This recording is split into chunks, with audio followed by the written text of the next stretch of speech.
Hey everyone! Welcome back to the channel. I'm really glad you're here today because we're diving into something that is rarely discussed but so important. What happens when an empath gets angry, and what they do to a narcissist.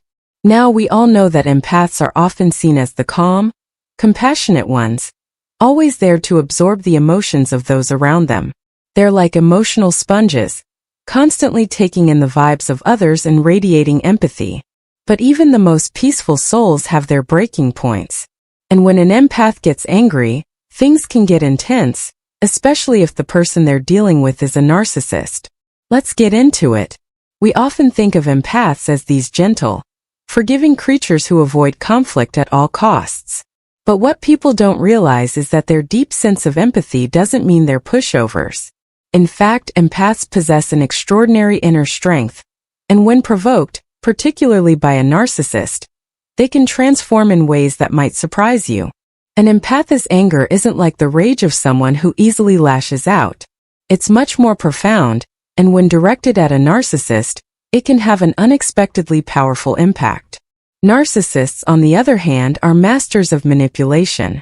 They thrive on control, using charm, deceit, and emotional games to maintain their sense of superiority. Their relationship with empaths is often toxic from the start, with the narcissist feeding off the empath's kindness and vulnerability. But what happens when the tables are turned, and the empath finally snaps? When an empath reaches the breaking point, their anger is typically a slow burn. It's not an explosive, in-your-face kind of anger. Instead, it's a deeply felt, simmering realization that they have been taken advantage of, manipulated, and drained. For an empath, anger often stems from deep hurt and betrayal. They realize that their genuine care has been used against them, that their sensitivity has been a tool for the narcissist's ego, and that, despite all the love and understanding they've offered, the narcissist has given nothing in return but pain. At first, an empath might internalize this anger. They might try to rationalize the narcissist's behavior, thinking, maybe they didn't mean to hurt me. Maybe if I just explain how I feel, things will change. But here's the thing about narcissists. They're not interested in understanding anyone else's feelings. They're experts at gaslighting, turning the tables, and making the empath feel like they're the one at fault. And this is where the empath's anger can shift into something truly transformative. Once an empath sees through the narcissist's facade, something clicks. They stop giving the narcissist the benefit of the doubt, and this is where the dynamic starts to change. The empath stops absorbing the narcissist's toxic energy, and instead begins to detach emotionally. This is often the most painful part for the narcissist because they rely so heavily on the empath's emotional availability to feed their own ego. An empath's anger, when fully realized, is not about revenge or malice. It's about reclaiming their power. And here's where it gets interesting. Narcissists aren't used to being called out. They're used to people placating them, excusing their behavior, or, in the case of the empath, trying to fix them. But when an empath gets angry, they don't engage in shouting matches or throw insults. They take a step back, detach, and, most importantly, they stop caring about the narcissist's approval or validation. For a narcissist, this is devastating. Their whole existence is built on controlling others, on being the center of attention.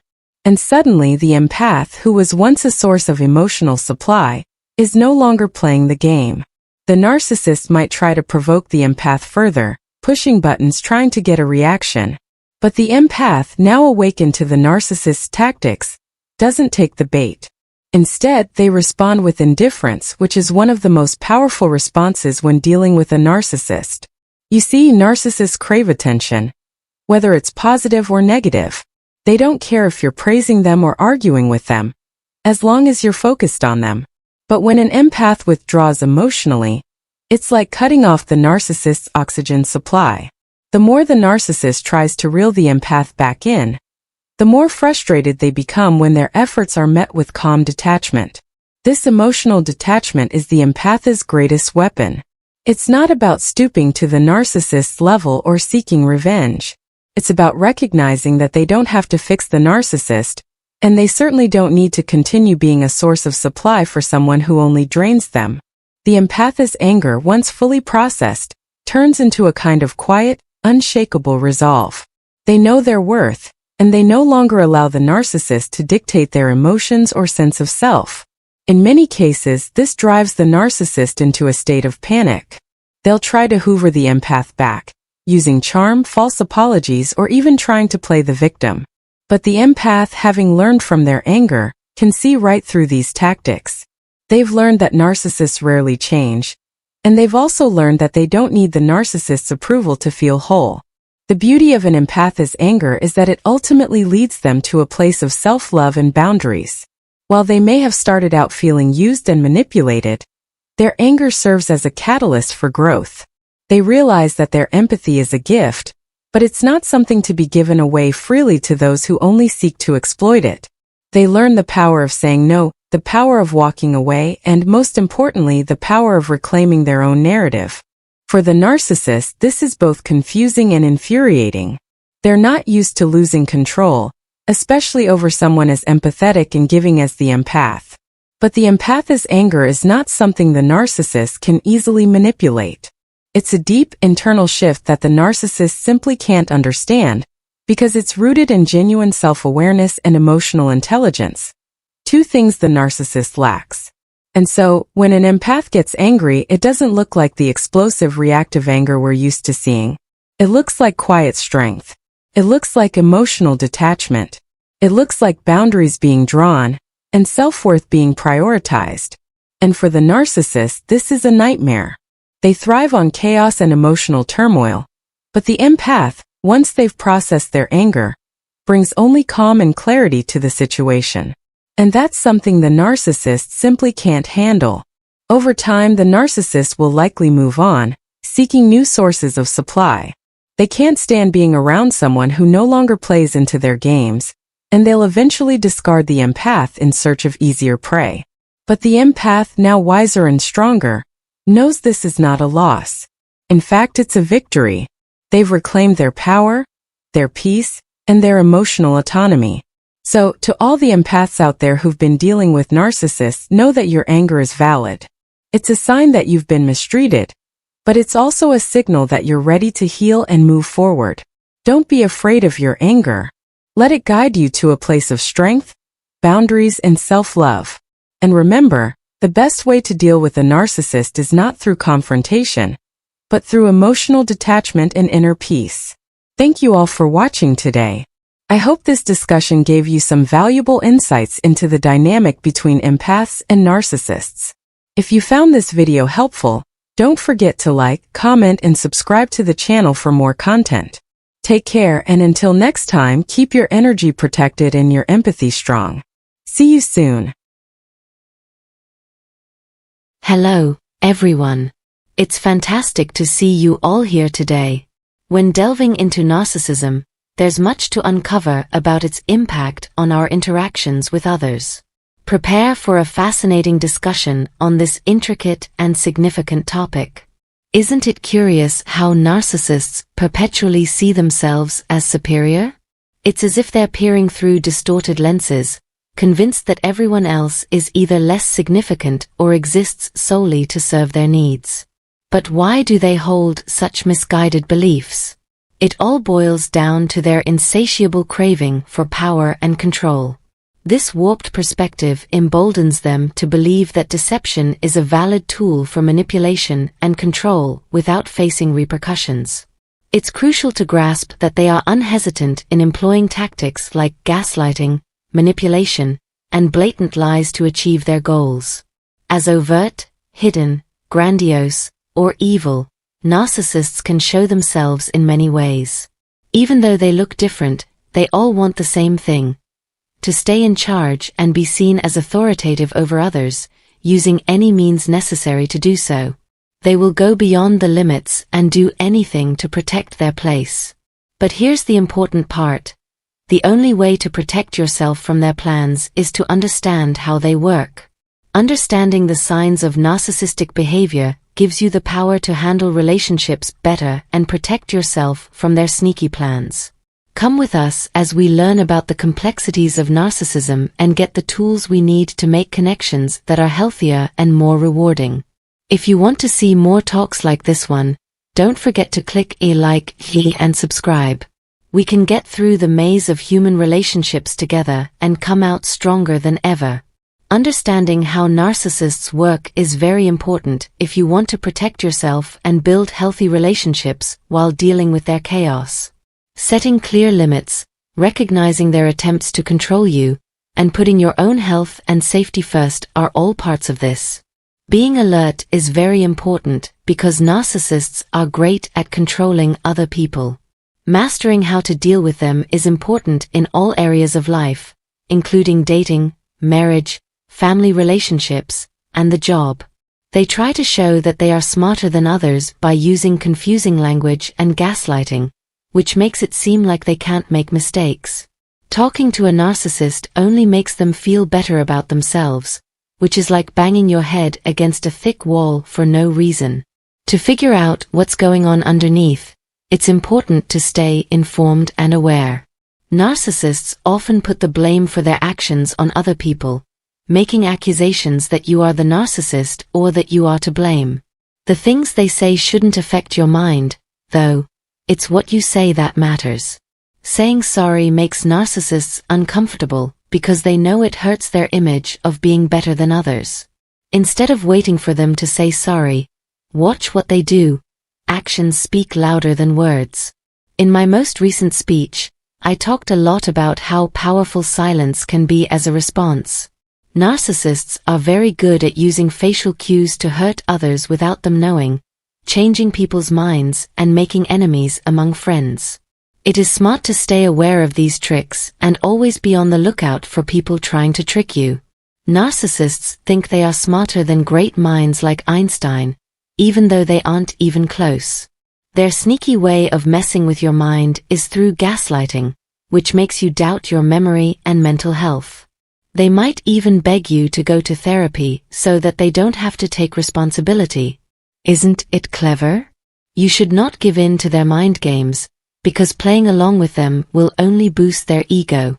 Instead, hold back from getting involved in the drama and be smart about spotting their manipulative moves. Narcissists are very good at avoiding responsibility, saying sorry, and telling the truth. You should be ready for failure if you think they will admit their mistakes. It is not likely that they will. So, how do you deal with the chaos of their bad behavior? It's easy. Stay out of their area of influence and act like a normal gray rock when you have to deal with them. When it comes to dating or relationships, they'll do a lot of different things to get what they want, like making up stories about a dead phone or forgetting to answer texts. These people can do a huge range of tricks. When faced with truth, they will either avoid the problem or make up lies. Also, watch out for hidden narcissists who are great at making trouble behind your back. You should not give in to their web of lies. An argument with a narcissist is like hitting your head against a wall that can't be broken through. It doesn't lead to anything good. They are very good at lying and deceiving people, making them constantly doubt themselves. They are skilled at gaslighting, which means they play with your thoughts and feelings by making you question your mind to hide their tracks. If you want to have a conversation, be smart about it, because their goal is not to have a logical conversation, but to control you. If you want to fight these manipulative forces, silence can be your best friend. Confronting them will only make them stronger. After a lot of hard work, I learned that trying to reason with narcissists is pointless. They don't care about what I have to say, which made me cut ties with these dangerous people. Narcissists are naturally self-centered and can't see beyond their narrow view of the world. It's important to stay away from harmful places where people don't care about your feelings. Don't let their traps catch you. Believe in your gut and stick to what you believe in. Remember that the way they act is typical of narcissists. They may beg for a break, but when they get it, they come back unharmed, as if their mistakes were nothing. They might start a fight just to win you back with signs of love. Do not be fooled by their tricks. Their main goal is to hurt your image.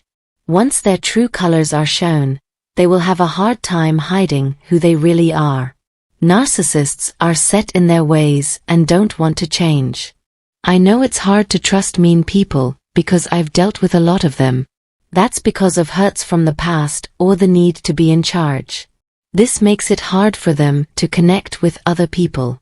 They need to be in charge because they felt useless as kids. There are various methods to handle each kind of ego.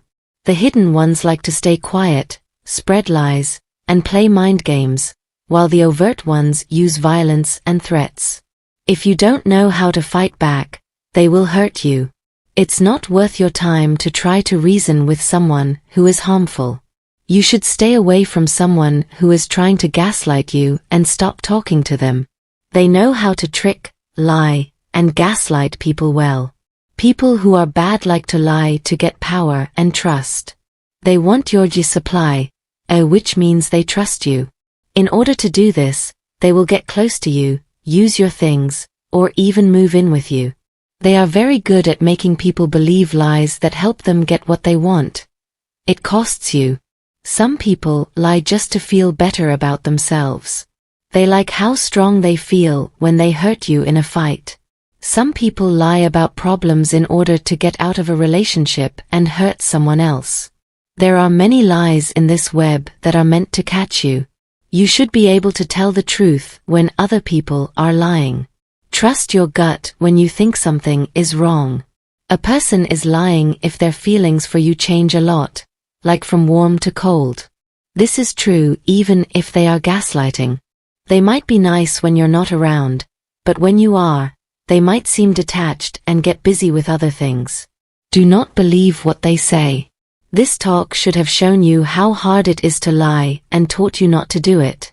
People who don't deserve your trust shouldn't have it. When someone lies to you or tries to trick you, it's smart to step back. Things that start out like this rarely get better, especially if they happen early on. If someone you like lies or tries to control you, that's a sign that they may be selfish and make you question your own worth. For narcissists, conspiracy is a game, a way to use that weak ego and boost it. These bad relationships make you feel bad and drain your energy. You don't deserve this bad luck. It's very important to get out of these kinds of situations. Put your health at the top of your list. We're glad you could join the chat. Thanks for reading. If you liked it, please like and share it. Thanks for your feedback. It can help people who are going through the same things. People who could use this talk should be told about it, and don't forget to subscribe for more posts like this. With your help, we can reach our goal of helping people in need.